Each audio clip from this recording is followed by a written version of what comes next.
आजच्या सोहळ्याचे प्रमुख पाहुणे शिवाजी विद्यापीठाचे कुलसचिव डॉक्टर VN शिंदे यांचा परिचय मी थोडक्यात करून देतो। कुशल प्रशासक, व्यासंगी लेखक, विद्यार्थी प्रिय प्राध्यापक असा त्यांचा लौकिक या ठिकाणी शिवाजी विद्यापीठामध्ये प्राप्त आहे। असे संपूर्ण व्यक्तिमत्व असलेले आपल्या कार्यक्रमाचे हे आज प्रमुख पाहुणे आहेत। त्यांचं लेखन आणि पर्यावरण विषयक कार्य जे आहे त्या कार्यामुळे त्यांना विविध पुरस्कारांना सन्मानित केलेलं आहे। त्यामध्ये विज्ञान विषयक लेखन व कार्यासाठी इंडियन फिजिक्स असोसिएशन पुणे यांचा MOA चिपळूणकर पुरस्कार त्यांना प्राप्त झालेला आहे। एककांचे मानकरी या त्यांच्या पुस्तकात दक्षिण महाराष्ट्र साहित्य सभा मिरज तसेच मिरज येथील चैतन्य शब्दांकन संस्था या संस्थांचे पुरस्कार देखील त्यांना प्राप्त झाले आहेत। पर्यावरण आणि जलसंधारण कार्याबद्दल त्यांना environment conservation and research organisation या संस्थेचा वसुंधरा पुरस्कार देखील त्यांना प्राप्त झालेला आहे। त्यांच्या आवर्त सारणी व मूलद्रव्यांची दुनिया या पुस्तकास महाराष्ट्र शासनाचा महात्मा ज्योतिराव फुले पुरस्कार देखील प्राप्त झालेला आहे। क्रायोजेनिक्स विषयातील संशोधनासाठी त्यांना MV जोशी पारितोषिक देखील प्राप्त झालेलं आहे। MSc फिजिक्स या विषयामध्ये शिवाजी विद्यापीठामध्ये सर्वप्रथम श्रीमती GD कुलकर्णी यांच्या माध्यमातून त्यांना पारितोषिक देखील प्राप्त झालेलं आहे। शिवाजी विद्यापीठ कोल्हापूर आणि पुण्यश्लोक अहिल्यादेवी होळकर विद्यापीठ सोलापूर या विद्यापीठामधील अभ्यासक्रमात त्यांचे लेखन समाविष्ट केलेले आहे। थेंबाथेंबात आहे जीवन, झाडांच्या वेदना, रस्ते, रहदारी आणि पर्यावरण अशा विविध विषयांवर यूट्यूबच्या माध्यमातून त्यांचं प्रबोधनात्मक असं लेखन देखील सध्या सुरू आहे। यानंतर संस्थेचे माननीय अध्यक्ष आर्किटेक्ट श्रीराम कुलकर्णी सर यांना विनंती की त्यांनी आजचे प्रमुख पाहुणे माननीय कुलसचिव डॉक्टर VN शिंदे यांचा सत्कार करावा। अतिशय चांगल्या कार्यक्रमाला आल्याबद्दल मला खूप मनापासून आनंद होतोय। सांगली शिक्षण संस्था ही संस्था 111व्या वर्षामध्ये पदार्पण करते आणि त्या निमित्तानं आयोजित केलेल्या भव्य कार्यक्रमांच्या मध्ये एका कार्यक्रमासाठी मला या ठिकाणी निमंत्रित केलं आणि त्या कार्यक्रमामध्ये सहभागी होण्याची संधी दिल्याबद्दल मी सर्वप्रथम संयोजकांचे मनपूर्वक आभार मानतो।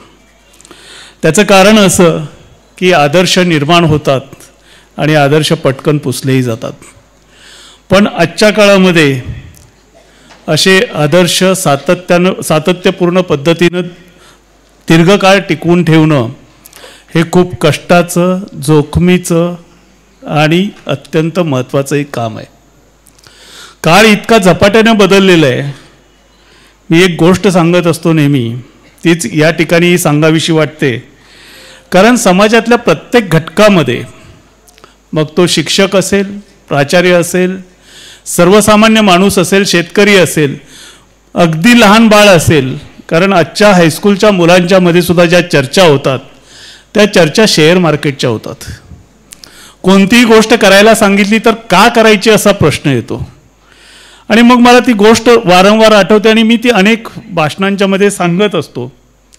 3 पिढ्यांच्या मध्ये किती अंतर पडलेलं आहे ते त्या कथेतून समजतं।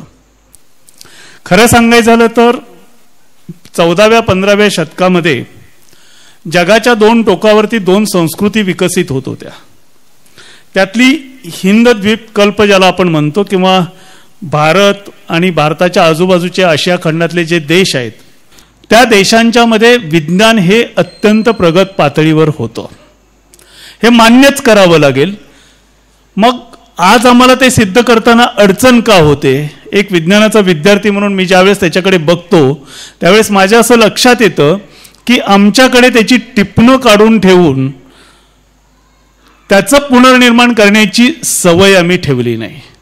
ते ज्ञान जे होतं ते एका वरिष्ठ व्यक्तीकडून, गुरुकडून शिष्यांच्याकडे मुखावाटे किंवा वाचे वाटे जायचं, घेणारा जो जर पात्र असेल तर त्याच्यापर्यंत पोहोचायचं, त्याच्याकडे साठवून ठेवायची क्षमता असेल तर तो साठवून ठेवायचा, वापरायची कुवत असेल तर तो वापरायचा आणि त्याच्यातून अतिशय चांगले व्यक्तिमत्व घडायचे। ह्याची काही उदाहरणं जाणीवपूर्वक सांगावीशी वाटतात. त्याच्यातलं एक उदाहरण, टिपू सुलतान, मी बाकीच्या कारणासाठी नाव घेत नाही, मात्र टिपू सुलतानाने ज्या लढाया जिंकल्या त्याच्यामध्ये त्याच्याकडे असणाऱ्या आणि त्याच्या सैन्याकडे असणाऱ्या तलवारींचं महत्त्व फार मोठं होतं. आणि त्या तलवारी करणारे जे कारागीर होते ते 2-3 तिथल्या खेड्यांच्या मध्ये बसलेले होते. ज्यावेळेस टिपू सुलतानचा पराभव झाला त्यानंतर या 3ही गावातल्या धातुकाम करणाऱ्या लोकांचे हात कलम करण्यात आले. इतकं आपल्याकडे होतं. अशोक स्तंभ असेल किंवा अनेक वास्तू असतील, त्या वास्तूंच्याकडे बघितल्यानंतर या वास्तू उभा कशा राहिल्या आणि आजपर्यंत त्यांच्यामध्ये झीज कशी होत नाही, त्या टिकून कशा राहतात, हे बघितल्यानंतर आपल्या लक्षात येतं की आपल्याकडे वास्तुकलेचं, शिल्पकलेचं ज्ञान किती अगाध होतं. विमानप्राच्य विद्या नावाचा एक आपल्याकडे ग्रंथ आहे. त्या ग्रंथावरती जर्मनीमध्ये संशोधन करण्यासाठी संस्कृत जाणणाऱ्या आणि भौतिकशास्त्र जाणणाऱ्या, अभियांत्रिकी जाणणाऱ्या 80 तज्ज्ञांची नियुक्ती जर्मन सरकार करतं आणि त्याचा अभ्यास आजही चालू आहे. अशा परिस्थितीमध्ये आपल्याकडे आपण प्रगत नव्हतो, आपल्याला विज्ञान काही कळत नव्हतं, आपल्याला औषधाचं ज्ञान नव्हतं, हे म्हणणं अत्यंत शुद्ध वेडेपणाचं आहे. ते आपण मान्य केलं पाहिजे. मात्र आपल्याकडे ज्याला रिप्रोड्युसिबिलिटी म्हणतो तशा पद्धतीनं आपण त्याला प्रयोगाच्या, तक्त्याच्या, निरीक्षणांच्या माध्यमात मांडून ठेवलेलं नाही आहे. ते ज्ञान आपण अशा पद्धतीने द्यायचा प्रयत्न केलेला होता.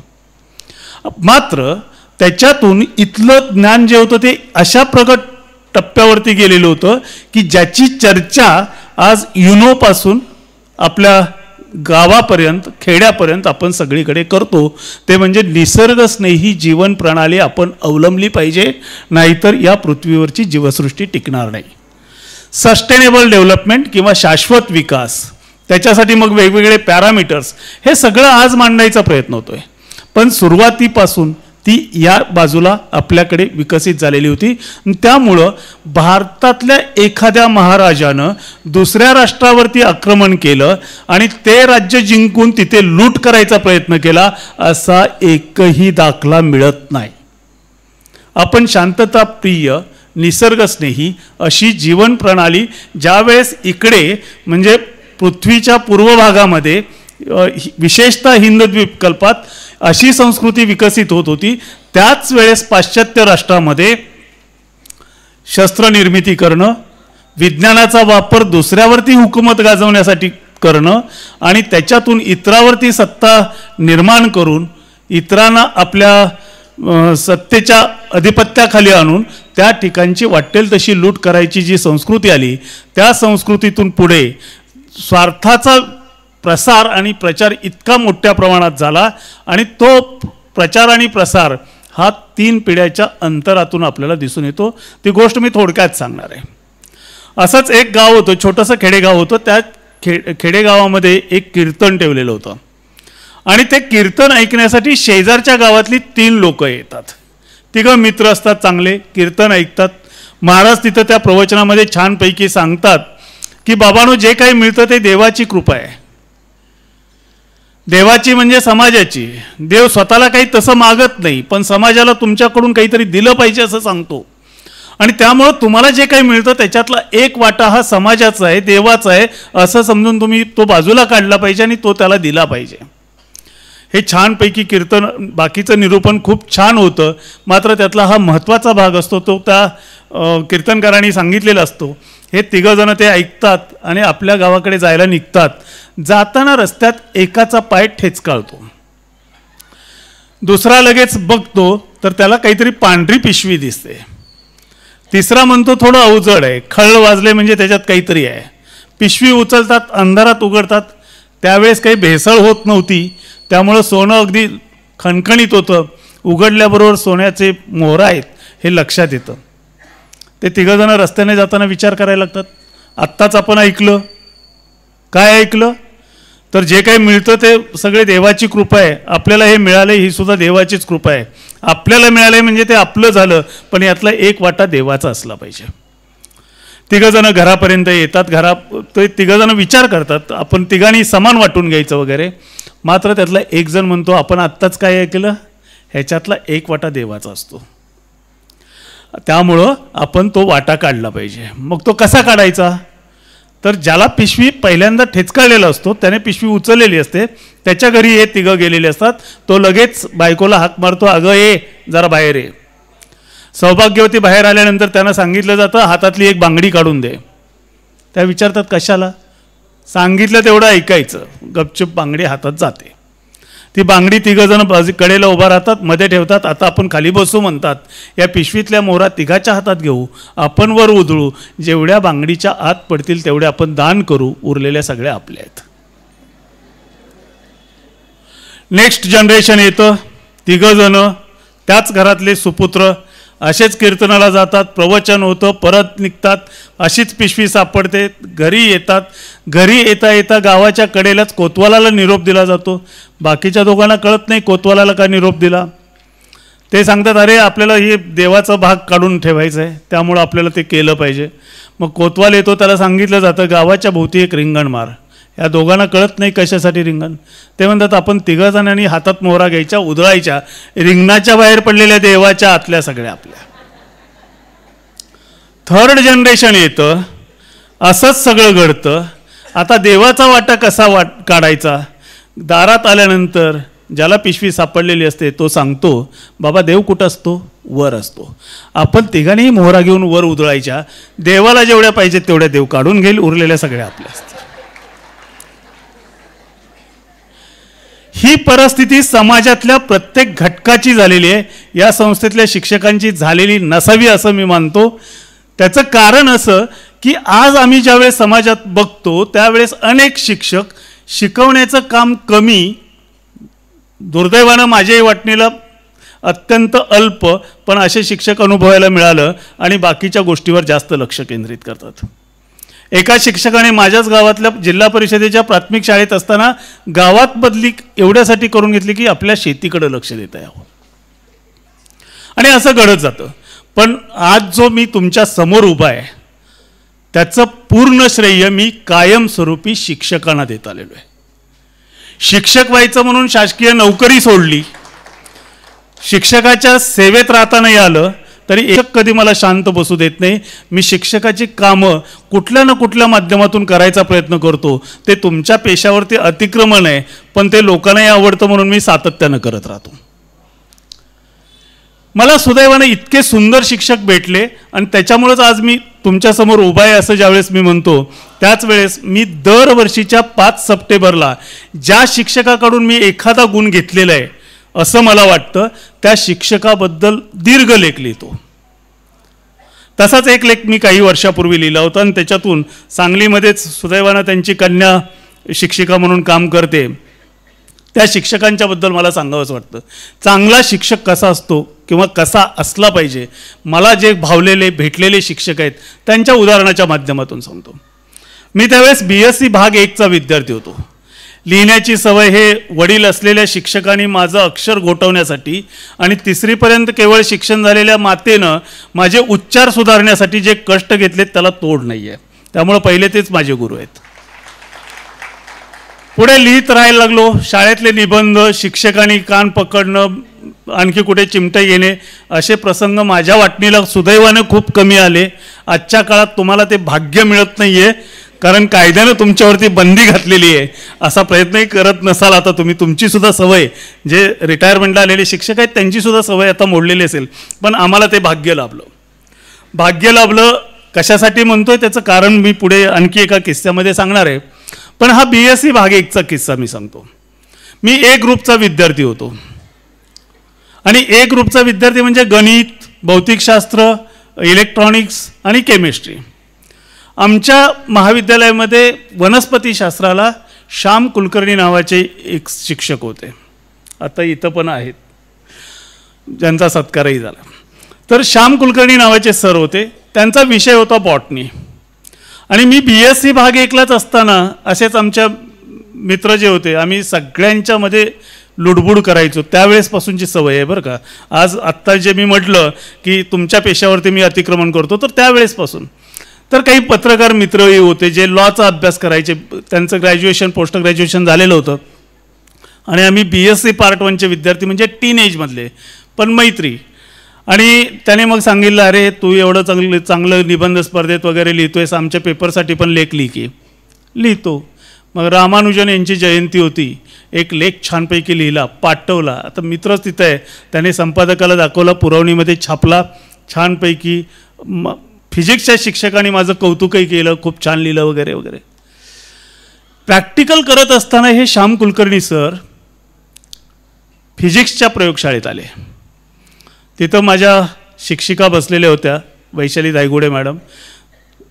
त्यांना विचारलं की तो विलास शिंदे नावाचा विद्यार्थी आहे का आज प्रॅक्टिकलला. मॅडमनी बोट केलं. सर आले, खांद्यावरती हात टाकला. मला म्हणले, आजच्या केसरीतला लेख तू लिहिलायस का. म्हटलं हो. खूप छान लिहिलेस, खूप छान तुझी भाषा आहे, मांडणी खूप चांगली केली वगैरे वगैरे वगैरे सगळं 3-4 मिनटं कौतुक केलं. आणि निघताना मला म्हणले, अरे इतकं छान तू लिहितोयस, इतकं सगळं चांगलं तुझ्याकडे कौशल्य आहे, फक्त टायटलने मार खाल्ला.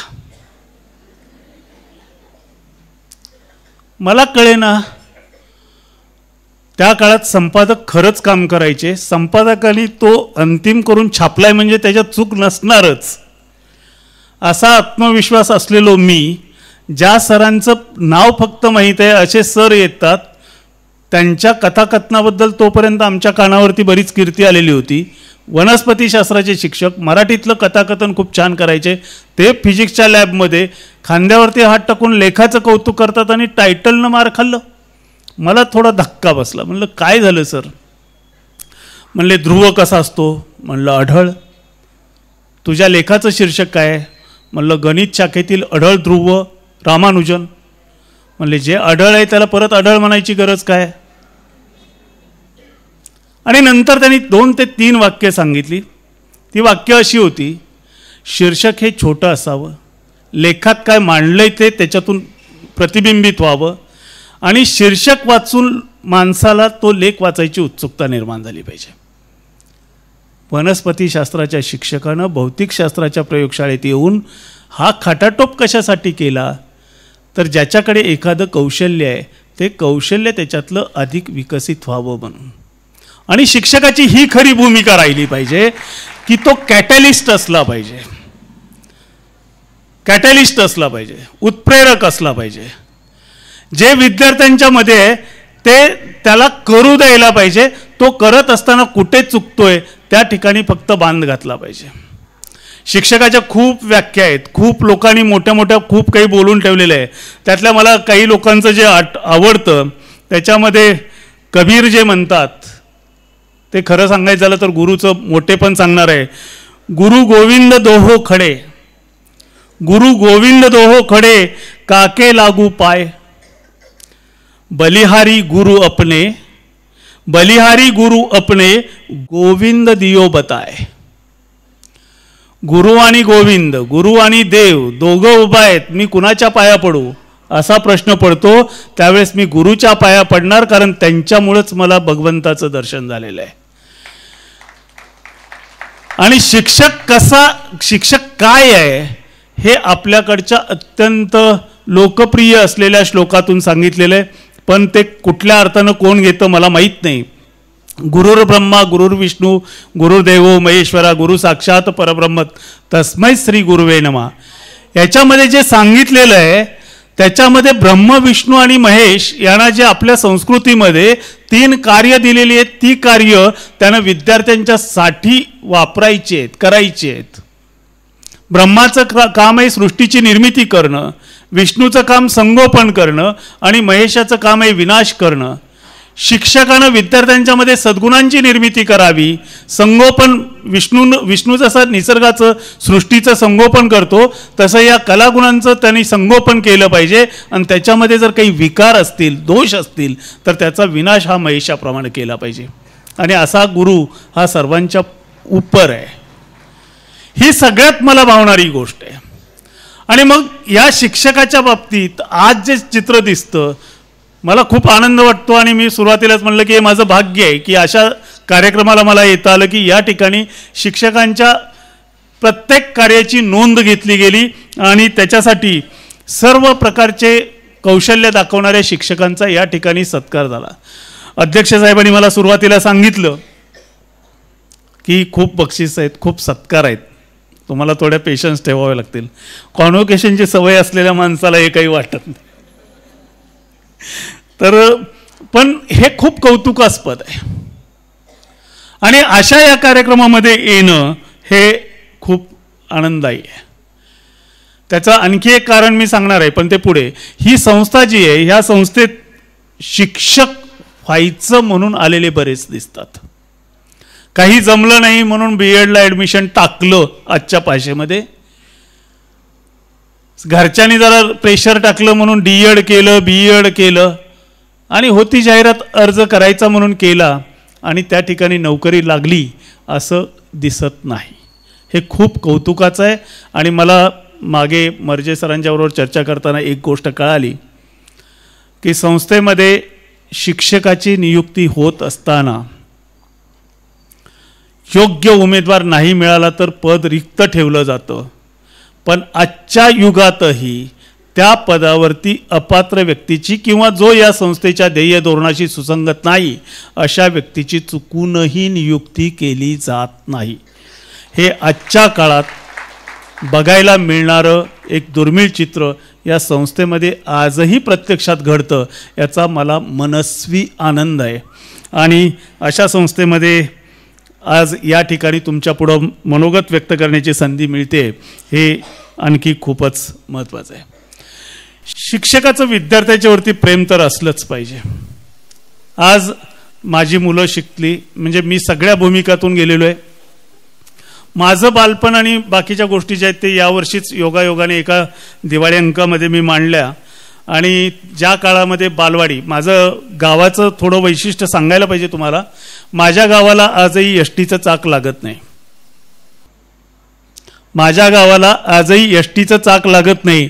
मात्र गावामध्ये ऑडी, फॉर्च्युनर अशी सगळी चारचाकी वाहनं जातात.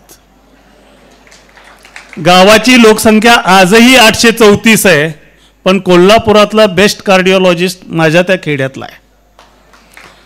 आणि याचं श्रेय जे जातं ते एका शिक्षकाला जातं. व्यंकटेश कुलकर्णी नावाचे एक शिक्षक, त्या काळातल्या समाजव्यवस्थेमध्ये निपुत्रिक असणं म्हणजे किती मोठं दुःख होतं. त्या दुःखाच्या टोचण्यापासून दूर जायचं म्हणून त्या दाम्पत्यानं गडचिरोलीला आज जशी बदली करू का म्हणल्यानंतर शिक्षा आहे असं वाटतं, तसं त्या आमच्या गावामध्ये बदली करून घेतली. आणि गावात आल्यानंतर त्यांनी गावामध्ये माझे पंजोबा, आजोबा आणि वडील या तिघांना शिक्षक बनवण्याचं मोठं काम केलं. दुर्दैवानं किंवा सुदैवानं, आमच्या सुदैवानं असं मी म्हणतो, त्यांचं निधन, त्यांना काही आम्ही बघितलं नाही, बघण्याची संधी मिळण्याचं काही कारण नव्हतं, पण आमच्याच गावात झालं. त्यांची समाधी आमच्याच गावात आहे. आमच्या घरातून आजही त्यांच्यासाठी सर्व प्रकारचे विधी पार पाडले जातात. एका शिक्षकाला मिळालेले हे मोठेपण आहे. तेच भाग्य माझ्या आजोबांना दुसऱ्या गावाने दिलं. हे शिक्षकाच्या पदातून काय मिळू शकतं हे आहे. आणि त्याच्या पलीकडे जे आहे, ज्या वेळेस शिक्षकाला असं वाटतं की विद्यार्थी घडला पाहिजे, मोठा झाला पाहिजे, जसं प्रत्येक आई बापाला वाटत असतं की माझ्या मुलानं असं असं झालं पाहिजे. अर्थात आजकाल जी ओढ आहे, ज्या पद्धतीनं विद्यार्थ्यांच्यावरती, पाल्यांच्यावरती, विद्यार्थ्यावरती नाही लादलं जातं की तू डॉक्टरच झाला पाहिजे, इंजिनियरच झाला पाहिजे, तशा प्रकारची लादणूक ही योग्य नाही. पण तो मोठा झाला पाहिजे हे प्रत्येकानं जाणलं पाहिजे, त्याच्यासाठी प्रयत्न केले पाहिजे. त्यासाठी विद्यार्थ्याचं निरीक्षण असलं पाहिजे. आजच्या काळामध्ये जे सोशल मीडिया आणि बाकीच्या सगळ्या गोष्टी आहेत, त्या गोष्टीमध्ये शिक्षकसुद्धा वाहत चाललेत असं मला बऱ्याच वेळा वाटतं. मी स्वतःला आजही शिक्षक असंच समजतो, शिक्षकाच्या भूमिकेतच राहायचा प्रयत्न करतो. मी सगळ्या सोशल मीडियाच्या प्लॅटफॉर्मवरती आहे, पण माझ्या एकही सोशल मीडियाच्या प्लॅटफॉर्मवरती मी वैयक्तिक काही टाकत नाही. विज्ञान, पर्यावरण आणि शिक्षण या 3 गोष्टीला वाहून घेतलेले माझे सगळे सोशल मीडियाचे प्लॅटफॉर्म ठेवलेले आहेत. खूप महत्त्वाचं आहे. विद्यार्थ्यांच्यावरती प्रेम असणं का आणखी महत्त्वाचं असतं, तर विद्यार्थी आपल्याला मोठे करत असतात. कुठल्याही बापाला त्याच वेळेस मोठेपण वाटतं की आज माझी कन्या म्हणून एखाद्या मुलीची ओळख करून दिली जाते, त्याच्याऐवजी डॉक्टर वैष्णवीचे वडील अशी ओळख ज्यावेळेस माझी गावातला दुसरा एखादा माणूस करून देतो त्यावेळेस मला होणारा आनंद हा मोठा असतो. तसंच आज अमुक अमुक शाळेचा विद्यार्थी इथपासून ते तो या शाळेत शिकला होता बरं का, अशी ओळख निर्माण करणे इतपत मोठी ज्यावेळेस मुलं व्हायला सुरुवात होते त्यावेळेस होणारा शिक्षकांना आनंद हा फार मोठा असतो, त्यावेळेस होणारा संस्थेला आनंद हा मोठा असतो. आणि तशा पद्धतीनं आपण काम केलं पाहिजे. आणि त्यासाठी पुत्रवत प्रत्येक विद्यार्थ्यावर प्रेम केलं पाहिजे. ते चुकतील तिथं आपण त्यांना माफ करायचं कारण नाही, कारण गुरुर ब्रह्मा गुरुर विष्णू गुरुर्देव महेश्वरा त्याच्यामध्ये सांगितलेलं आहे. चुकलेल्या ठिकाणी त्याला अडवलं पण पाहिजे, बांधही घातला पाहिजे. शिक्षकाला जी नावं दिलेली आहेत ती सुद्धा फार मस्त आणि भारी आहेत. त्यातलं एक नाव मास्तर, त्याचं तर सगळ्यांना माहीत आहे. पण टीचर हे माझ्यासाठी तेवढंच महत्त्वाचं आहे, कारण टीचरमध्ये सी हे बरोबर सेंटरला बसलेलं आहे. आणि हे सेंटरला बसलेलं सी 3 गुण शिक्षकांच्या मध्ये असलेच पाहिजेत असा आग्रह धरतो. त्यातलं एक जे आहे, पहिलं जे आहे सी पहिल्या कारणासाठी जे महत्त्वाचं आहे ते म्हणजे कॅरेक्टर. आणि हे कॅरेक्टर कुठल्या प्रतीला जाऊन जपलं पाहिजे आपण, तर पिंजरा चित्रपट तुमच्यापैकी प्रत्येकानं बघितला असेल. पिंजरा चित्रपटातलं काय लक्षात राहिलं हे ज्याचा त्याचा भाग आहे. माझ्या लक्षात मात्र एक त्याच्यातला प्रसंग आणि एक वाक्य खूप महत्त्वाचं लक्षात राहिलेलं आहे. पिंजरा चित्रपटामध्ये ज्यावेळेस शेवट येतो त्यावेळेस डॉक्टर श्रीराम लागूंना अटक होते. त्यांना त्या पोलिसांच्या गाडीत बसवलं जातं आणि त्यांना घेऊन जात असताना ती हिरोईन, तिचं नाव माझ्या लक्षात नाही आहे, ज्यांना माहीत असेल त्यांनी आठवावं, ती हिरोईन त्या गाडीकडे पळत येते आणि त्या मास्तरना सांगते की आत्ता तरी तुम्ही सांगा की तुम्हीच मास्तर आहे आणि तुमचा खून झालेला नाही आहे, तुम्ही निर्दोष आहात. त्यावेळेस श्रीराम लागूंच्या तोंडात एक वाक्य आहे, नाही, व्यक्ती बेल्या तरी चालतील पण आदर्श टिकले पाहिजेत. हा वसा आणि वारसा ही विचारसरणी प्रत्येक शिक्षकाच्या डोक्यात असली पाहिजे. आणि मी त्याच्या पुढे जाऊन मी प्रशासकीय कर्मचारी अधिकारी असा नॉन टीचिंगचा उल्लेख करतो. नॉन टीचिंग मी म्हणत नाही, शिक्षकेतर मी म्हणत नाही, कारण प्रत्येक घटक जो असतो शाळेत असेल, महाविद्यालयात असेल, हायस्कूलमध्ये असेल, हा प्रत्येक घटक शिक्षकाच्या भूमिकेत असतो. मला आठवतं मी ज्यावेळेस MSc करत होतो त्यावेळेस MSc करत असताना आमच्या कन्सेशन फॉर्मवर सही घ्यायला जायचो आम्ही. त्या STच्या कन्सेशन फॉर्मवर सही घ्यायला गेल्यानंतर एका म्हणजे PG ॲडमिशन सेक्शन आम्ही ज्याला म्हणतो त्याच्या दारात बसलेल्या मामाने सांगितलं की ए कुठं चालला. म्हणलं कन्सेशन फॉर्मवर सही घ्यायला. म्हणलं जाऊ नको. म्हणलं का. म्हणलं आत तवा लई तापलाय. आतून खाड खाड खाड खाड बोलायचा आवाज येत होता. मी आपला ऐकत होतो. तर ते एका महिला कर्मचाऱ्याला झापत होते. त्या काळात जी बोलायची भाषा होती ती आजच्या काळात वापरता येणं शक्य नाही आहे. पण ते त्यावेळेस म्हणत होते, काय तुला अक्कल आहे का, कुठल्या गाढवानं तुला नोकरीवर घेतले, पाकिटावर साधा पत्ता लिहायचं कळत नाही आहे, असला पत्ता लिहिलेलं पाकिट त्या माणसाला मिळाल्यावर विद्यापीठाबद्दल तुझ्या मनात काय इमेज तयार होईल. विद्यापीठाची इमेज मातीत घालायचं काम तू करतेस. विचार करा, एक प्रशासकीय अधिकारी विद्यापीठाची इमेज जपण्यासाठी आपल्या कर्मचाऱ्याला देत असलेलं हे एक प्रकारचं प्रशिक्षण होतं. ते त्यांच्या दोघांचं चाललेलं प्रशिक्षण मी अपघातानं तिथं ऐकलं, पण त्यावेळेसपासून आजही माझ्याकडून त्याच पद्धतीनं पत्ता लिहिला जातो.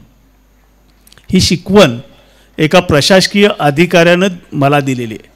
त्यामुळे शिक्षण व्यवस्थेतला प्रत्येक घटक हा शिक्षक आहे हे आपण समजून घेतलं पाहिजे. आणि त्याचा मला या कार्यक्रमाला आल्याचा त्याचाही आनंद होतो की इथं फक्त शिक्षकांचा कौतुक सोहळा नाही, तर ह्या संस्थेतल्या प्रत्येक घटकाचा कौतुक सोहळा आहे. तर कॅरेक्टर हा जपण्याचा पहिला भाग आहे.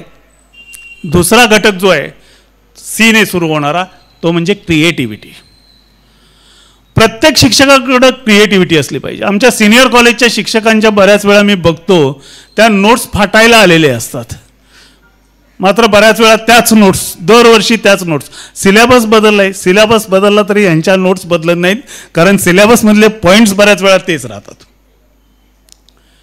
उपयोगाचं नाही आहे. प्रत्येक वेळेस एखादी गोष्ट ज्यावेळेस आपण शिकवायला लागतो, मी 5 वर्ष ज्यावेळेस शिक्षक म्हणून काम केलं त्या 5 वर्षामध्ये प्रत्यक्ष क्लासरूम टीचिंग, त्यावेळेस प्रत्येक वेळेस 1-1.5 तास मी लेक्चरच्या अगोदर बसायचो, पॉईंट्स काढायचो, डेरिव्हेशन्स बघायचो आणि मगच वर्गात जायचो. ही प्रत्येकाने सवय ठेवली पाहिजे, कारण त्याच्यातून विषय अधिक सोप्या पद्धतीनं कसा समजावून सांगता येईल हे नव्यानं आपल्याला कळत जातं आणि त्याच्यातून येणारी प्रगल्भता ही खूप वेगळी आहे. विज्ञानाच्या शिक्षकांच्यासाठी तर हे खूप महत्त्वाचं आहे, भाषेच्या शिक्षकासाठी ते कमी महत्त्वाचं आहे असं आत्ता लेखक म्हणून तर मी बिलकुल म्हणणार नाही. कारण एखादी गोष्ट आज ज्या पद्धतीनं आपल्याला आकलन होत असते त्याच्यापेक्षा वेगळ्या पद्धतीनं आकलन पुढच्या वेळेस वाचन करत असताना, चिंतन करत असताना होत असते. असं जर नसतं तर औदुंबर कविता शिकवणं आजही मराठीच्या शिक्षकांना अवघड वाटलं नसतं, कारण तिचा नेमका अर्थ किती पद्धतीने सांगितला गेलेला आहे ते जर शोध घेतला तर तोंडात बोट घालावं वाटतं. त्यामुळं क्रिएटिव्हिटी हा शिक्षकाचा आत्मा असला पाहिजे. दुर्दैवानं आज त्या गोष्टीकडे सुद्धा आपण दुर्लक्ष करतो आणि त्याच्यामुळं विद्यार्थ्याला विषय समजतो का नाही याच्यापेक्षा आपल्याला एवढ्या दिवसात एवढे घटक संपवायचेत याच्यावरती भर मोठ्या प्रमाणात दिला जातो. प्रत्यक्षात तसं नसलं पाहिजे. घरातलं लहान बाळ, बऱ्याच जणांच्याकडे नातवंड आलेली असतील, जर ते खात नसेल तर आपण काय करतो, त्याला पुन्हा पुन्हा पहिल्यांदा समजावून सांगायचा प्रयत्न करतो, थोडा दाग दाखवायचा प्रयत्न करतो, आणखी काही काही करतो, पण त्याच्या पोटात 4 घास कसे जातील हे बघतो.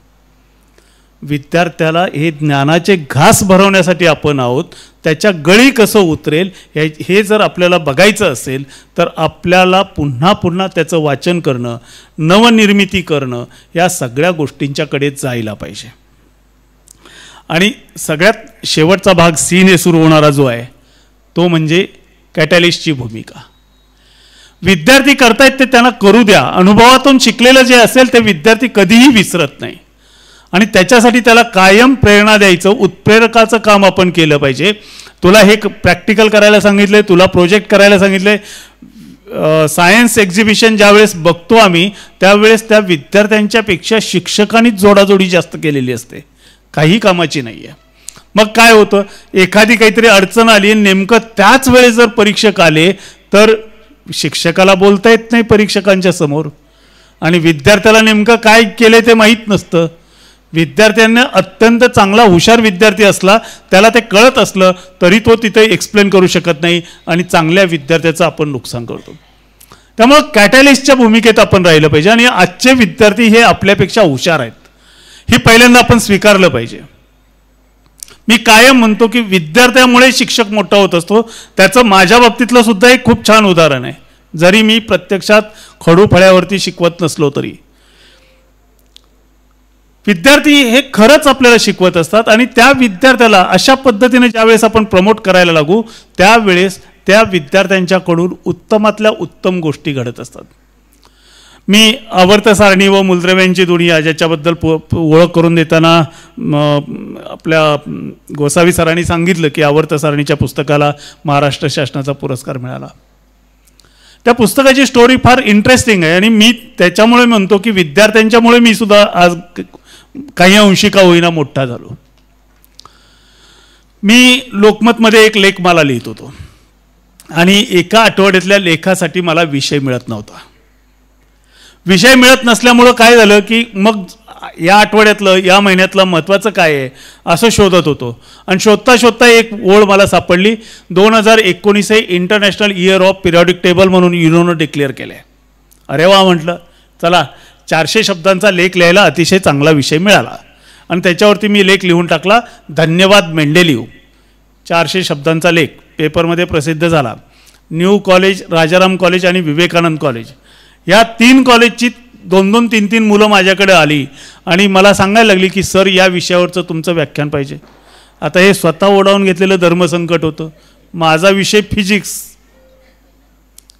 विषय केमिस्ट्रीचा. ती मुलं आग्रह धरायला लागली की या विषयावर तुम्ही 1 तासाचं व्याख्यान द्या सर.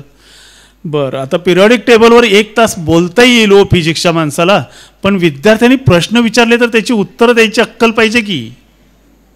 म्हणलं झाली अवघड परिस्थिती. पण आज राष्ट्रीय शैक्षणिक धोरणात जी चर्चा करतोय आपण, इंटरडिसिप्लिनरी, मल्टीडिसिप्लिनरी, तो गुण थोडाफार का होईना शिक्षकांच्यामुळं उतरलेला असल्यामुळं मी त्या मुलांना ज्यावेळेस जास्तच आग्रह धरायला लागले त्यावेळेस म्हणलं मला 1 महिन्याचा वेळ द्या, मग मी या विषयावर लेक्चर देतो. मुलांनी सांगितलं, दिला वेळ, करा तयारी. ज्यावेळेस मी ते वाचायला लागलो, त्याच्यासाठीचे संदर्भ शोधायला लागलो, त्यावेळेस माझ्या असं लक्षात आलं की या संस्कृतीमध्ये पंचमहाभूतं जी आहेत ती पंचमहाभूतच मूलद्रव्य मानली गेलेली होती. तशीच अवस्था चीनमध्ये होती, तशीच बाब्लियन संस्कृतीमध्ये तीच अवस्था होती, ग्रीक संस्कृतीमध्ये तीच होती, इजिप्शियन कल्चर तेच सांगते, फक्त मूलद्रव्यांचे काही घटक बदलत होते. आपल्याकडे लाकडाला मूलद्रव्य मानलेलं नव्हतं, पण चीनमध्ये लाकूड मूलद्रव्य मानलेलं होतं. ही परिस्थिती थोडीफार वेगळी असली तरी सर्वसाधारण एक साम्य असणारी होती. म्हणलं हे मराठीत यायला पाहिजे, कुणीतरी हे लिहायला पाहिजे, किती इंटरेस्टिंग आहे. लेक्चरचा दिवस आला, लेक्चर दिलं. लेक्चरला गेलो त्यावेळेस एक आणखी वेगळी घटना घडली. लेक्चर दिल्यानंतर एका मुलीने, 10वीतल्या मुलीने काही प्रश्न विचारले. ते प्रश्न असे होते, सोडियममध्ये एन पण नाही आणि ए पण नाही, मग त्याचं लघुरूप Na का? पोटॅशियमच्या स्पेलिंगमध्ये के कुठंच येत नाही, मग त्याचा सिम्बॉल के का? म्हणलं हे प्रश्न तर मी 10वीला होतो त्यावेळेस मला पडायचे, आत्ताच्या मुलांना तेच प्रश्न पडतात. आपण विचार करतोय की याच्यावर कुणीतरी लिहिलं पाहिजे, मग विज्ञानाचं एवढं आपण करतोय, आपणच का करू नये? त्याच्या पलीकडचं एक गोष्ट घडलेली होती. त्यावेळेस रविवारचा दिवस होता तो, त्याच्या दुसऱ्या दिवशी 10वीचा इंग्रजीचा पेपर होता. माझा मुलगाही 10वीला होता. माझी मिसेस त्याचा अभ्यास घेत होती आणि ज्या 10वीच्या मुलीने ते प्रश्न विचारलेले होते तिनं अगोदरच्या दिवशी जेवण केलेलं नव्हतं, का तर मला या लेक्चरला जायचं आहे म्हणून. आजच्या विद्यार्थ्यांच्यामध्ये एखाद्या गोष्टीचं ज्ञान घेण्याची उत्सुकता, ओढ किती आहे याचं ते मूर्तिमंत उदाहरण होतं. ती मुलगी जेवलेली नव्हती, तिची शिक्षिका असलेली आई नंतर तिला म्हणली की आत्ता तरी तू काही खाणार आहेस का? म्हटलं का, काय झालं? मग त्यांनी मला स्टोरी सांगितली, अहो रात्रीपासूनही जेवलेली नाही, कारण तिला वाटत होतं उद्या पेपर असल्यामुळं मी तिला लेक्चरला येऊ देणार नाही. म्हणलं आता तिला जेवण माझ्याकडून देतो म्हणलं. आम्ही गेलो आणि तिच्याशी बोललो तर त्या मुलीनं सगळं सांगितलं मला की मला पिरियडिक टेबलमधले खूप प्रश्न होते वगैरे वगैरे वगैरे, आणि मला तुमचं लेक्चर ऐकायचं होतं कारण मी लेख पण मी वाचला होता. मग मी त्या रात्री विचार केला की जर माझ्या 10वीच्या वर्षामध्ये असलेले प्रश्न आजच्या विद्यार्थ्यालाही पडत असतील तर ते मराठीत आणायचं काम आपणच का नाही करायचं. 3 मार्च 2019ला हा विचार डोक्यात आला, झपाटल्यासारखं काम झालं आणि या 3 महाविद्यालयातले 6 विद्यार्थी आणि ही विद्यार्थिनी यांच्यामुळे 13 जून 2019 दिवस किती झाले? 100 डेजचा तो एक चित्रपट झाला आणि आवर्त सारणी व मूलद्रव्याचं पुस्तक तयार झालं, ज्याला महाराष्ट्र शासनाचा पुरस्कार मिळाला. हे विद्यार्थ्यांचं क्रेडिट आहे. विद्यार्थी शिक्षकाला जे देतात ते हे आहे. शिक्षकाच्या भूमिकेत गेल्यानंतर असं मिळवण्यासारखं आणि मिळण्यासारखं खूप काही आहे, मात्र त्याच्यासाठी आपले सर्व पंचेंद्रिय खुली पाहिजेत. आज खूप वाईट वाटतं की ज्यावेळेस असं ऐकायला मिळतं आणि ती वस्तुस्थिती आहे. मर्जेतर सर त्याला साक्षीदार आहेत. आमच्याकडे एक पर्सनल लायब्ररी स्कीम नावाची स्कीम आहे.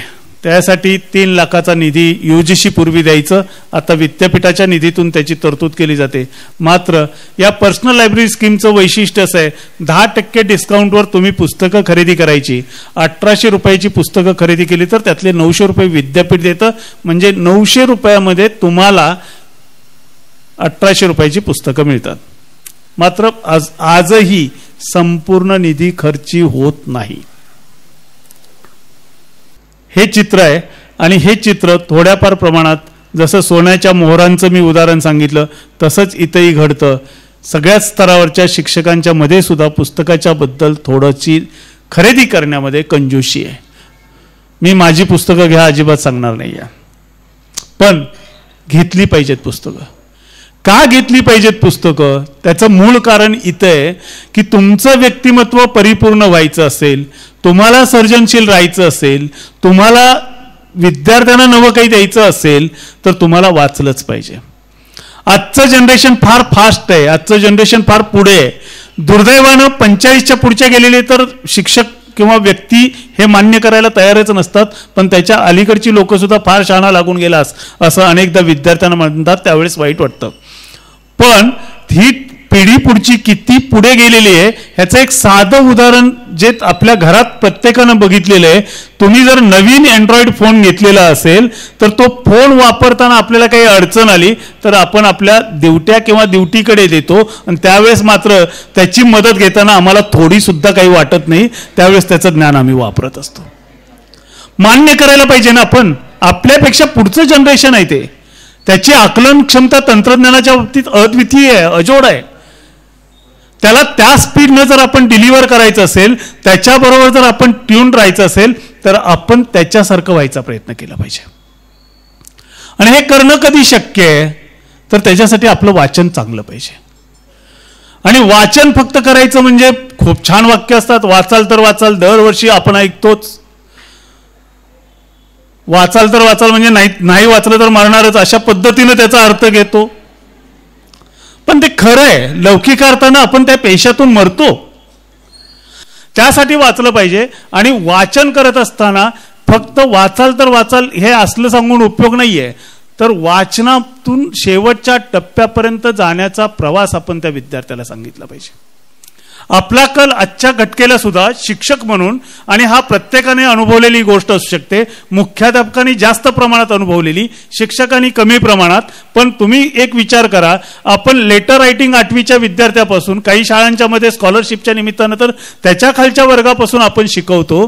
लेटर रायटिंगमध्ये विद्यार्थी अतिशय चांगलं उत्तर लिहितो, मार्क मिळवतो. मात्र बोनाफाईड सर्टिफिकेट मागणीचा अर्ज असेल किंवा दुसऱ्या एखाद्या गोष्टीसाठी जर विद्यार्थी अर्ज करत असेल तर तो अर्ज आपण शिकवलेल्या लेटर रायटिंगच्या फॉर्मॅटमध्ये असतो का? नसतो. त्याचं कारण काय? आम्ही त्याला परीक्षार्थी बनवलंय, विद्यार्थी बनवलेला नाहीये. आपण त्याला विद्यार्थी बनवायला पाहिजे. जे घेतलेलं कौशल्य आहे ते कौशल्य वापरायला शिकवलं पाहिजे. आणि हे कधी होणार आहे तर खऱ्या अर्थानं वाचन संस्कृती आपल्यामध्ये म्हणजे शिक्षकांच्या मध्ये विकसित झाली तर. मग या वाचन संस्कृतीच्या शेवटच्या टप्प्याकडे जायचं असेल तर काही शब्दाचा एक मंत्र आहे, तो आपण पाठ केला पाहिजे आणि पाठ करून ग्रहणात आणला पाहिजे. पहिली गोष्ट आहे वाचा. पहिली गोष्ट आहे वाचा. आता वाचायचं काय? वाचायचं तर जे मिळेल ते वाचलं पाहिजे. चांगलं असेल किंवा वाईट असेल. वाईट आहे तुम्हाला कधी कळेल? वाचल्यानंतर कळणार आहे. वाचायच्या अगोदरच एखादा सांगतो म्हणून वाईट? आपल्या मनाची खात्री झाली पाहिजे. आपल्या मनाची खात्री व्हायची असेल तर आपल्याला ते वाचलं पाहिजे. त्यामुळे मिळेल ते वाचा. दुसरी गोष्ट आहे वेचा. प्रत्येक जण भुईमुगाच्या शेतात कधीतरी गेलेला असेल. भुईमुग कुळवलेला असतो किंवा तो मोगडा फिरवलेला असतो, त्याच्या पाठीमागे मातीत दडलेले शेंगा असतात. त्या ठिकाणी आपण वेचायचं काम करतो, तिथे शेंगा वेचतो, माती कोणी वेचत नाही. तसं जे वाचलेलं आहे त्याच्यातून जे सुंदर आहे ते आपण वेचायला शिकलं पाहिजे. ज्या सुंदर गोष्टी आहेत त्या लक्षात ठेवायला शिकलं पाहिजे. आणि हे वेचलेलं आपण काय करतो? भुईमुगाच्या शेंगा आपण पिशवीत, पाटीत, खिशात कुठेतरी ठेवतो. तसं हे वाचलेलं जे आपण वेचतो ते साठवण्यासाठी आपल्याकडे एवढी मोठी पिशवी दिलेली आहे. तिचा आपण सर्वसाधारणपणे जास्तीत जास्त 6% भाग वापरतो. उरलेला 94% भाग वापरतच नाही. मला भीती वाटते डार्विननं शेपटाच्या बाबतीत जसं सांगितलं तसं ह्याच्या बाबतीत होऊ नये. मी पहिलं सांगितलं वाचा, दुसरं सांगितलं वेचा. जर ही एवढी मोठी पिशवी असेल तर मग तुम्ही साठवा. हिथं साठवलेलं काय करायचं तर ज्या वेळेस आपल्या पुढे काहीच नसतं, एम्प्टी माइंड असं आपण म्हणतो. एम्प्टी माइंड डेव्हिल्स वर्कशॉप असं म्हटलं जातं.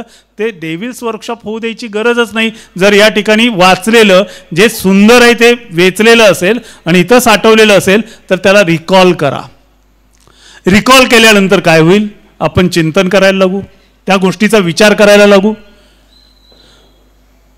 विचार केल्याचा परिणाम काय होतो? एक साधं उदाहरण सांगतो, तुमच्यापैकी बऱ्याच लोकांना पटेल, इतिहासाच्या शिक्षकांना तर आवर्जून पटेल, इतिहास शिकलेल्या या विद्यार्थिनींना तर पटणारच. शिवाजी महाराजांचा संपूर्ण इतिहास आपण शिकलो, वाचतो. कधी शिवाजी महाराजांचा आग्र्याला अटक आपल्याला माहीत आहे, तिथून त्यांनी सुटका करून घेतलेली माहीत आहे. मथुरेला आले, तिथं संभाजी महाराजांना सोडलं, तिथून पुढे निघाले आणि संभाजीराजांना तिथं का सोडलं तर औरंगजेबाला संशय येऊ नये म्हणून. आणि ते महाराष्ट्रात आले, परत त्यांनी राजगडावर आले, राजगडावरती येऊन नंतर परत जिजाऊंना ओळख पटवून वगैरे दिली आणि दशक्रिया विधीसुद्धा संभाजीराजांचे केले. हे सगळं आपण वाचलेलं आहे, ऐकलेलं आहे, पोवाड्यातून येतं, कथेतून येतं, कवितेतून येतं. पण एकदा तरी आपल्या डोळ्यासमोर विचार आला का शिवाजी महाराज माँसाहेबांच्या नंतर कुणाशी जर काही मसलती करत असत तर त्या संभाजीराजांच्या आई बरोबर. त्यांचं निधन झालेलं होतं.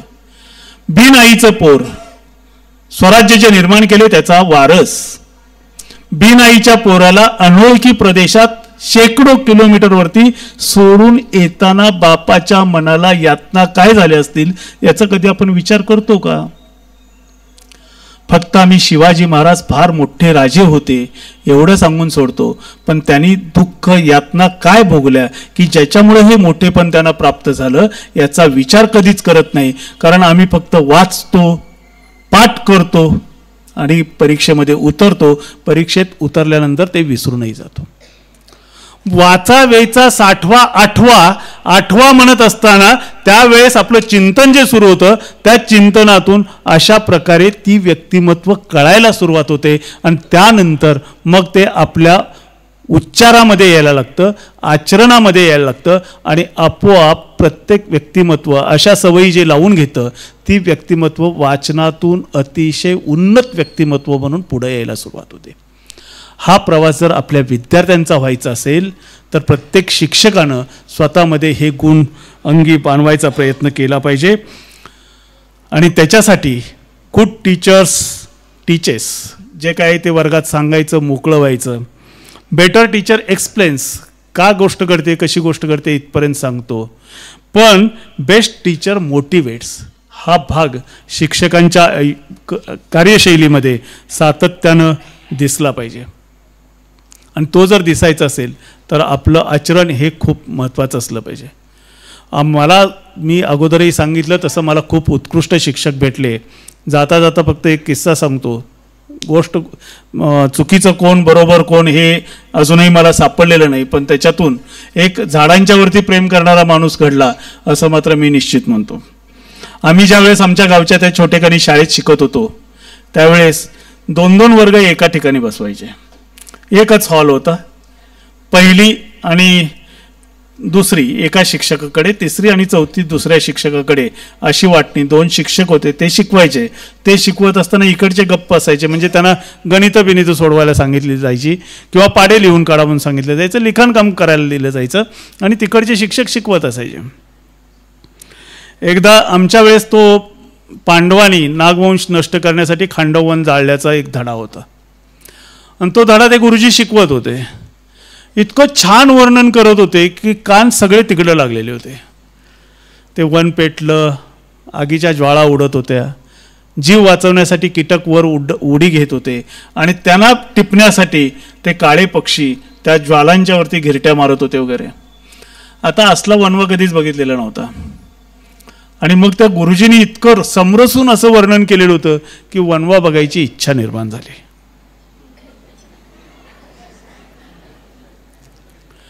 त्यावेळेसची शाळा जी होती ती 2 सत्रात भरायची. सकाळचं एक सत्र असायचं, दुपारचं एक सत्र असायचं आणि मध्ये साधारणपणे 10:30 ते 2 अशी सुट्टी असायची. त्यावेळेस आम्ही सगळी मुलं जेवायचो आणि खेळायचा प्रयत्न असायचा तिथे. एक दिवस आता वनवाच बघायचा आहे. बरं, गावापासून शाळा 1 किलोमीटर लांब होती.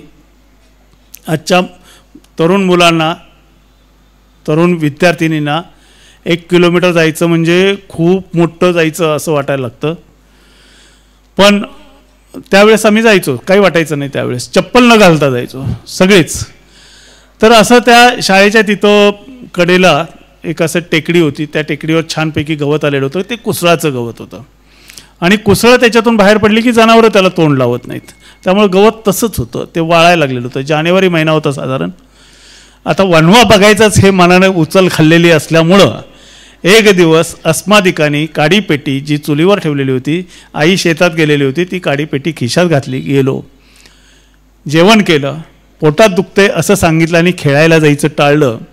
गपचूप कडेला गेलो, कडेला जाऊन खाली बसलो, खाली बसून गपचूप काडी लावली. त्यावेळेस आजच्यासारखं काही इलेक्ट्रॉनिक यंत्रणा, कम्युनिकेशन वगैरे काही नव्हतं, त्यामुळे कुणीतरी त्याचं व्हिडिओग्राफी वगैरे काही करून ठेवलेली नव्हती. आणि येऊन आपलं कडेला बसलो. डिकमल होती, एक देवीचं मंदिर जवळच असल्यामुळं त्याच्या कडेला वणवा कसा लागला हे बघत होतो. वणवा भडकला. जानेवारीचे दिवस, वारं होतं, वाऱ्याबरोबर वणवा पेटला. शिक्षकांच्या मध्ये काय होतं की आमचे जे शिक्षक होते ते शिक्षक तिथून 2-1 किलोमीटर अंतरावर त्यांचं गाव होतं. मधल्या सुट्टीत घरी जायचे, जेवायचे आणि परत यायचे. नेमकं ते ज्या गावाकडून येत होते, ज्या दिशेने येत होते, तिकडेच आग पसरलेली होती. त्यांना लांबूनच ती आग दिसली आणि आग दिसलेली त्यांनी ती विझवायचा प्रयत्न केला, विझवली. शेतकरी पण मदतीला आले, आग विझवली. मात्र मनात त्यांच्या आग पेटली. ते शाळेजवळ आले. येताना त्यांची नजर सगळीकडे फिरत होती. आल्या आल्या त्यांनी सांगितलं, आग हिथूनच लागलीये, कोणी लावले सांगा. कुणालाच काही माहीत नव्हतं, सगळे गप्प. मग गप्प झाल्यानंतर थोडा वेळ गेला. शिक्षकांनी त्यांच्या डोक्यातली आयडिया काढली आणि प्रत्येकाला उभा केलं आणि विचारलं, तू काय करत होता, तू काय करत होता. मग खेळायला कोण कोण नव्हते. मग खेळायला कोण कोण नव्हते त्याच्यात निघालो 5. त्यात 3 मुली. मुली असलं काही करत नाहीत असा त्यावेळेस पण गैरसमज होता.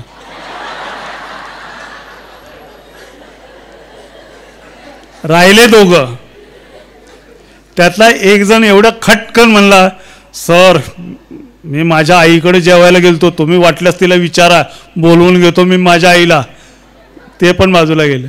राहिलो मी. बेदम मार, छान मार. त्या दिवसापासून BScचं ॲडमिशन घेईपर्यंत मी त्या सरांच्याबद्दल कधीही चांगलं बोलत नव्हतो. कारण एकूण माझ्या शैक्षणिक कारकिर्दीमध्ये 2च वेळा मार खाल्ला. त्यातला एकानं सांगितलं की त्याला कधी मारतच नाही, त्यामुळे एकदा न आणि न याच्या उच्चारातल्या फरकाबद्दल एक छडी मारली होती गुरुजीने. आता ती काय, त्याला काही करू शकत नाही कोणी. त्यालाच तुम्ही मारत नाही, त्या दोघांनाच तुम्ही मारत नाही असं म्हटल्यानंतर गुरुजींनी सूक्ष्म अतिसूक्ष्म चूक काढणे, त्याच्यातून सुद्धा माझ्यात एक गुण विकसित झाला. तो असा की माझ्यापुढे कुठलाही पेपर आला की पहिल्यांदा चूक दिसते. मर्जे सर साक्षीदार आहेत. पटपट सह्या करत असतो, त्यांना कळत नाही, काही फोल्डर असे पुढे टाकतो, काय त्याच्यातली चूक बरोबर दिसते. तर ते गुण त्यावेळेसपासून आला. त्या सरांनी मारलं, गुरुजींनी मारलं, इथपर्यंत ठीक होतं. त्यांना मी कधी चांगला म्हणत नव्हतो. हे सगळं झालं. पुढचा भाग जो आहे तो भाग वडील शिक्षक, ते शेजारच्या गावात शिकवायला जायचे, ते चालत यायचे. त्यांना काही कळू नये म्हणून घरी आल्यानंतर रॉकेलचा दिवा घेऊन आतल्या खोलीमध्ये शांतपैकी अभ्यास करायचं नाटक करत होतो. नाटक हा शब्द आजही अधोरेखित करतो, कारण इतकं मारलं होतं की खरंच दुखत होतं. वडिलांना आमच्या पराक्रमाची कीर्ती गावाच्या वेशीवरच कळली होती. त्या काळात एकही पालक शाळेत असा जात नव्हता. इथं काही पालकही असतील, कारण विद्यार्थ्यांचाही सत्कार झाला, त्यांनी हे लक्षात घ्यावं. ते कधी शाळेकडे यायचे नाहीत, उलट येऊन सांगायचे, हे जरा घरात नीट वागत नाही, जरा ह्याला 2 लावा. आता हा पराक्रम कळल्यानंतर वडिलांनी हातपाय धुवायच्या अगोदरच विचारलं, राजा कुठं आहे. आता राजाची काय अवस्था होणार होती त्याचं चित्र विचार करा.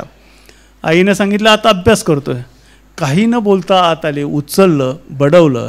पण शाळेत शिक्षक आणि घरात वडील हे बडवल्यानंतर स्वतःचं मन शांत करण्यासाठी जे बडबड करत होते, बडबड हा शब्द योग्यच आहे, कारण राग शांत करण्यासाठी ते त्यांचं चाललेलं होतं सगळं. निसर्गाचं किती नुकसान झालं, त्याच्या सशांची पिल्लं कशी असतील, किती पक्षी अंडी घालतात या सीझनमध्ये, जनावराचा किती चारा गेला, ऑक्सिजनचं कार्बन डायऑक्साईडमध्ये रूपांतर किती झालं, असलं सगळं ते चालू होतं. त्यावेळेस कार्बन डायऑक्साईड वगैरे असलं काही डोक्यात घुसलं नाही, पण सशांची पिल्लं, पक्ष्यांची अंडी, ह्या सगळ्या ज्या गोष्टी आहेत त्या मनावर छाप मारून गेल्या. ज्यावेळेस नंतर विज्ञान शिकायला लागलो, त्याच्यातून पर्यावरणाचं महत्त्व कळलं, प्रदूषणाची समस्या कळली, त्यावेळेस या शिक्षकांनी त्यावेळेस स्वगत जे म्हटलेलं होतं स्वतःचा राग शांत करण्यासाठी, ते स्वगत मला आठवत गेलं. आणि शिक्षकांचं आमचं बॉन्डिंग इतकं आहे, मला माझ्या पहिलीच्या नव्हे तर बहिणीचा हात धरून 6 वर्ष व्हायच्या अगोदर शाळेत गेलेल्या शिक्षकांच्यापासून सगळ्यांची नावं पाठ आहेत. त्या शिक्षकांनी काय सांगितलं हे आज लक्षात आहे, महत्त्वाचा मुद्दा तरी. आणि आजही सुदैवाने म्हणा किंवा आणखी काही म्हणा, शिक्षकांच्या बद्दल विद्यार्थ्यांच्या मनात त्याच भावना आहेत. आपला शिक्षक हा फार मोठा ग्रेट हिरो आहे, ही त्या विद्यार्थ्यांच्या मनात भावना आहे. त्या भावनेला तडा आपण जाऊ दिला नाही पाहिजे, ती भावना आपण जपली पाहिजे. आणि ती जपायची असेल तर हे वाचा, वेचा, साठवा, आठवा, चिंतन करा, आपोआप उच्चार आणि विचार आणि आचार आपला बदलत जाईल. उच्चारातून ते आपल्या बाहेर पडत राहील, आपलं व्यक्तिमत्व फुलत जाईल. हे जसं मी सांगितलं तशीच आणखी एक काळजी आपण घ्यायची गरज आहे. मी आपण हा शब्द वापरतोय. आपण काय होतं त्याच्याबद्दल विस्तारानं सांगत गेलं तर खूप वेळ जाईल. मला वाटतं मी आत्ताच बराच वेळ बोललो आहे. आणखी बोलायचं झालं तर सिनियर कॉलेजची नोकरी केलेली असल्यामुळं 60 मिनटं पूर्ण बोलता येते, पण तितका वेळ घेत नाही. एक फक्त गोष्ट सांगतो की इलेनॉर रूझवेल्ट यांनी माणसाच्या मनाची विभागणी 3 गटामध्ये एका छोट्या वाक्यातून खूप छान केलेली आहे. त्याच्यात आज आपण कुठल्या टप्प्यावर आहोत याचा प्रत्येकाने विचार करायचा आणि आपल्यामध्ये इम्प्रूव्हमेंट करण्याचा प्रयत्न करायचा. 3 गटामध्ये त्यांनी माणसाच्या मनाची विभागणी केलेली आहे. आणि हे काही मी कुणाला विचारणार नाही, कुणाचं मन किती मोठं आहे किती छोटं आहे मी विचारायचा प्रश्न नाही. मी इथे परीक्षा घ्यायला पण आलेलो नाही, मात्र तो विचार मला कायम फार महत्त्वाचा वाटतो. आणि त्याच्यामध्ये दुर्दैवानं आपल्यापैकी बरेच जण अडकलेले असतात. त्यामुळे ज्याची त्यांनी परीक्षण करावं, ज्याची त्यांनी त्याच्यातून काय घ्यायचं ते घ्यावं आणि पुढच्या टप्प्याकडे जायचा प्रयत्न करावा. त्या काय म्हणतात, इलेनॉर रूझवेल्ट यांचं वाक्य असं आहे, पुअर माइंड डिस्कस पीपल्स. आजच्या मुलांच्या मध्ये सुद्धा मला हा गुण दिसतो ना. म्हणजे माझी बहीण आलेली असेल आणि माझ्या मुलीचा जर फोन आला, आत्या काय म्हणत होती ग, काय करायचंय बाई तुला, पप्पा आणि ती आत्या दोघं जण काय बघायचं ते बघतील ना, आईला कशाला विचारतेस परत. मग आई इकडून सांगणार काही नाही ग, तिचं असं असं आहे, त्याच्यासाठी आलेली आहे, असं आहे, नील 5-10 हजार रुपये. मुलाला सांगतोय. हे घराघरातलं चित्र आहे. शिक्षकांच्या स्टाफ रूममध्ये कुठल्या चर्चा होतात याचा खूप गांभीर्यानं विचार करण्याची गरज आहे. दुर्दैवानं त्या ठिकाणी तिथं उपस्थित नसलेल्या शिक्षकांच्या बद्दल चर्चा होतात.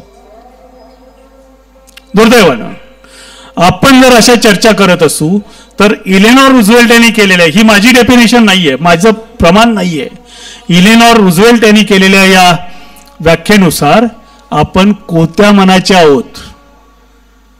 आपलं मन फार छोटं आहे आणि छोट्या मनाची माणसं शिक्षकी पेशात उपयोगाची नसतात. शिक्षकी पेशात यायचं असेल तर शिक्षकाचं मन हे झाडासारखं पाहिजे, झाडासारखं पाहिजे. झाड ज्या कुऱ्हाडीनं आपला घात केला जाणार आहे त्या कुऱ्हाडीला बसवायचा दांडा देतं आणि त्याच्या फांद्या तोडणाऱ्याला सुद्धा स्वतःकडे असणारं फळ देतं, सावली देतं, जे काही देता येणं शक्य आहे ते देतं.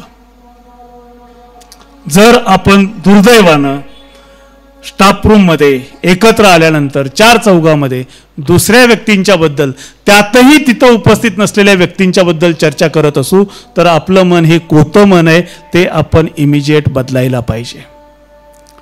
पुढची विभागणी, पुढचा गट जो त्यांनी घेतलेला आहे तो गट असा आहे की ॲव्हरेज माइंड डिस्कस आयडियाज.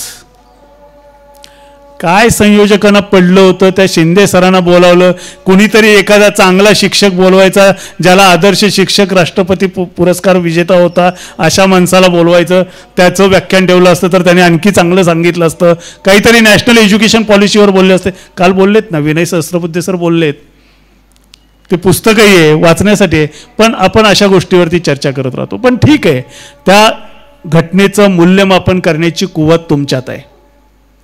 हे ॲव्हरेज स्तर म्हणजे पासिंग आउटला नाईलाजानं जे शिक्षक नेमावे लागतात त्या गटामध्ये ही लोक येतात.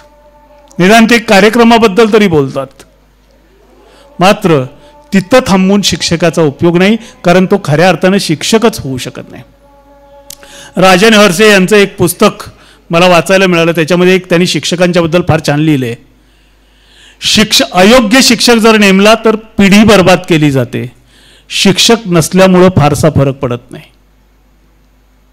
एक लक्षात घ्या, एकलव्य सुद्धा घडू शकतो शिक्षकाची एक प्रतिमा डोळ्यासमोर ठेवून. मात्र ती प्रतिमा आदर्शाची असली पाहिजे, द्रोणाचार्यासारख्या श्रेष्ठ गुरुची असली पाहिजे, तर एकलव्य घडू शकतो. तिथं प्रत्यक्ष गुरु नसला तरी आपण तो विचार केला पाहिजे. आणि तिसरा गट जो त्यांनी केलेला आहे तो म्हणजे ग्रेट माइंड डिस्कस आयडियाज. तुम्ही नवसंकल्पना, नवीन आयडियाज काय करता येईल याचा विचार सातत्यानं केला पाहिजे. असं ज्यावेळेस आपण करायला लागू त्यावेळेस आपल्यातले विद्यार्थी तशाच पद्धतीचे घडत राहतील. त्याच्यातून काहीतरी भव्य दिव्य घडत राहील.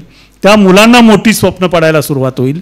ती मुलं मोठी होतील आणि ती मुलं मोठी झाल्यानंतर आपोआपच त्या मुलांच्या बरोबरीनं शाळा मोठी होईल. शाळेच्या बरोबरीनं आपलं नाव मोठं होणार आहे. एक लक्षात घ्या, सांगली शिक्षण संस्था 111 वर्ष असं एक व्रत घेतल्यासारखं कार्य करते. आज जे अध्यक्ष म्हणून बसलेले आहेत ते व्यवसायानं आर्किटेक्ट असतील, पण त्यांच्या नावात श्रीराम आहे.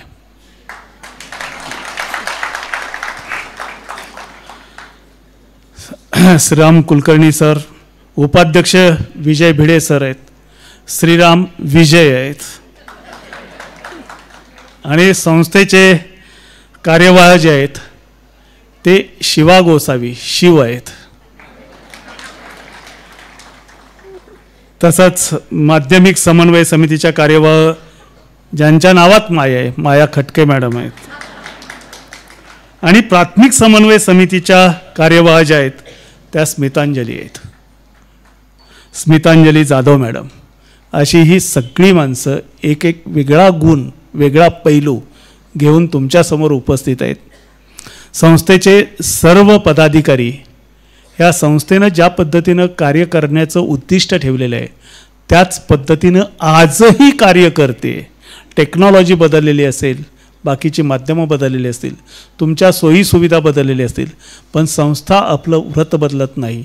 त्या व्रताचं एकनिष्ठपणे घेतला वसा टाकू नको असं म्हणतात, तशा पद्धतीनं स्वतःचं कार्य पुढे नेत आहे. त्याला तितकीच सक्षमपणे, सशक्तपणे साथ देण्याची जबाबदारी या संस्थेच्या प्रत्येक स्टेक होल्डरची. मी फक्त शिक्षक असा शब्द वापरणार नाही. आजी माझी विद्यार्थ्यांची, शिक्षकांची, प्रशासकीय कर्मचाऱ्यांची, प्रत्येकाची आहे. आणि त्याच्यातली अहम भूमिका जी असते ती महत्त्वाची भूमिका शिक्षकांची असते.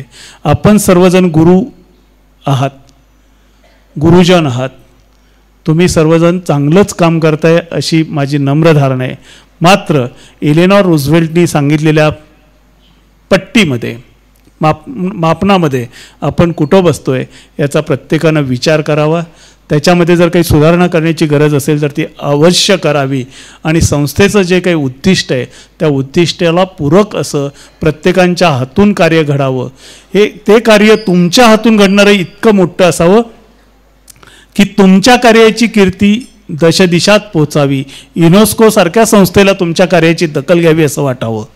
आणि तशा तुमच्या उत्तुंग कार्याची दखल घेऊन संस्थेनं असाच सोहळा आयोजित करावा.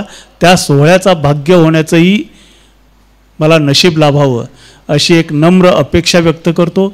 या कार्यक्रमासाठी मला बोलावलं, या कार्यक्रमामध्ये सहभागी होण्याची संधी दिली त्याबद्दल पुनश्च एक वार मी संयोजकांच्या प्रती कृतज्ञता व्यक्त करतो.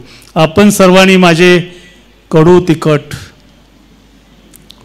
बरे असं मी कधीच म्हणणार नाही, खरे बोल ऐकून घेतले, शांतपणे समजून घ्यायचा प्रयत्न केला, त्याबद्दल आपणा सर्वांचेही मी मनपूर्वक आभार मानतो आणि थांबतो. जय हिंद, जय महाराष्ट्र.